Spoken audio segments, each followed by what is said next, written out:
هو ايه اللي بيحصل مع سيف الجزيري؟ ايه اللي بيحصل مع سيف الجزيري مهاجم نادي الزمالك؟ ده الاحتراف اللي احنا بنقول عليه.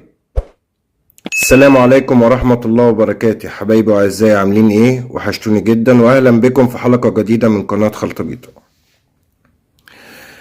اللي بيحصل مع سيف الجزيري دي مش حاجة طبيعية، يعني ده مش حاجة طبيعية خالص.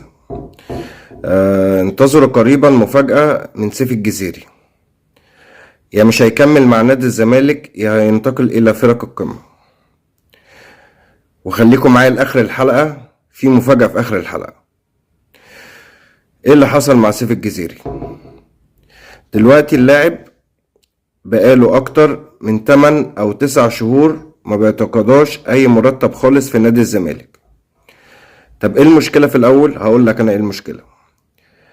سيف الجزيري مبدئيا في عقده، هو دلوقتي ملتزم بكل حاجة في العقد دلوقتي بتاع نادي الزمالك، بيحضر تدريب، بيتمرن معاهم، الراجل محترم جدا. طبعا محدش شاف اي مشكلة من سيف الجزيري خالص، ولا انا ولا اي حد اهلاوي حتى ولا زملكاوي. اللاعب طبعا حتى الاهلاوية كلهم بيقولوا عليه لاعب محترم جدا، ولاعب قمة في الاداء وقمة في التدريب وكل حاجة.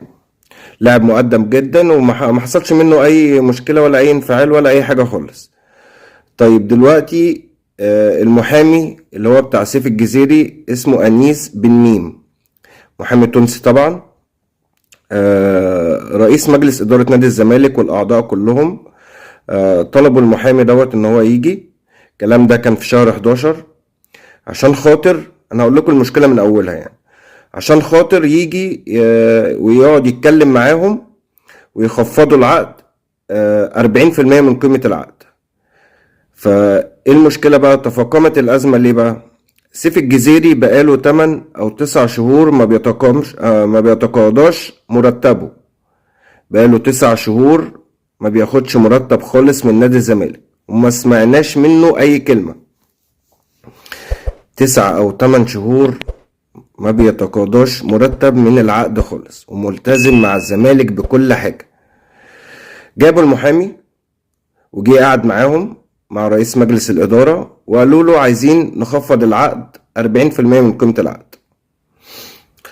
طيب من شهر 8 أو 9 كان فيه اللي هو تمديد تعاقد، راحوا مددوا التعاقد بتاعه 2 سنين.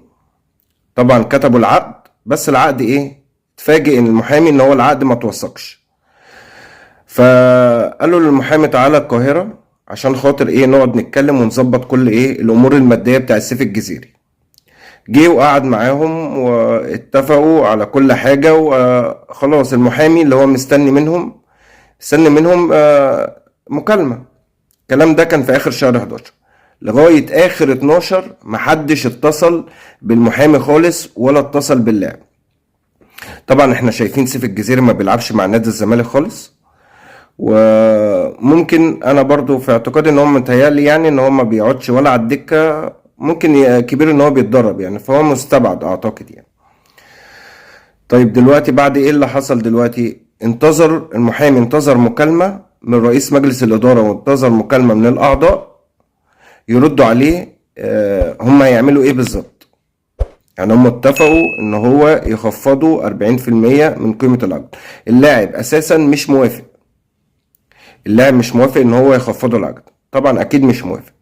انا جيت اتفقت معاك على العقد والبنود وكل حاجة، وجاي بعد 8 9 شهور ان انت ما اديتنيش اي حاجة من المرتب ده؟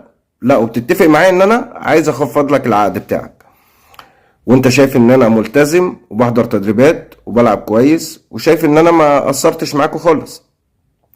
فلغاية وقتنا هذا رئاسة نادي الزمالك والأعضاء محدش كلم المحامي خالص.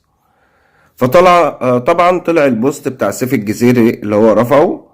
ف ومن شهر 9 المحاور تفاوض على تمديد العقد ومحدش اتصل بيه دلوقتي. فاللاعب بيقدر نادي الزمالك، واللاعب بيحب نادي الزمالك وجمهور نادي الزمالك، فعشان كده بيضحي ومستعد ان هو يتفاوض ويحل المشكلة ده. طب في ايه تاني؟ لغاية دلوقتي سيف مكمل مع الزمالك. هل ممكن نشوفه في شهر 1 في فريق تاني؟ ممكن نشوفه في شهر واحد في فريق تاني. طب هل ممكن سيف الجزيري يفسخ العقد بتاع نادي الزمالك؟ ممكن يفسخ العقد بتاع نادي الزمالك. لغاية دلوقتي سيف مكمل في نادي الزمالك ومحترم العقد بتاعه ومحترم جماهير نادي الزمالك ومحترم كل حاجة في نادي الزمالك. فالمفروض ان دلوقتي رئاسة نادي الزمالك ان هي المفروض تحل المشكلة دلوقتي مع سيف الجزيري. ايه المفاجأة بقى اللي في اخر الفيديو؟ قانون الفيفا بيقول يعطي الحق لأي لاعب ما خدش مرتبه شهرين بس ان هو يفسخ التعاقد بتاعه ويرفع كمان عليه قضية. تخيلوا بقى ان سيف الجزيري بقاله 8 أو 9 شهور ما خدش اي حاجة من مرتبه خالص، والقانون بتاع الفيفا بيقول شهرين بس. فلغاية دلوقتي نفهم من كده ايه؟ ان سيف الجزيري بيحب نادي الزمالك وعايز يكمل مع نادي الزمالك لغاية دلوقتي. فانا والله متحيز مع اللاعب، مش عشان خاطر انا اهلاوي ولا حاجة، بس اصلا لو حصلت في الاهلي هطلع اتكلم برضو عليها.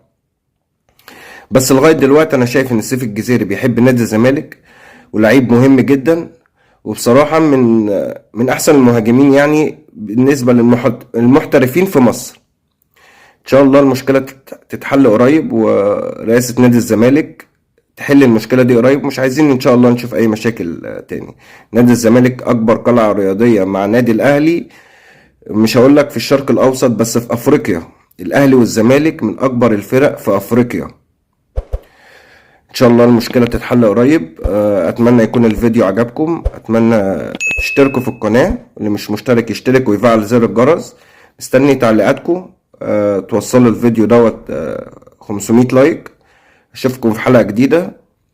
تصبحوا على خير.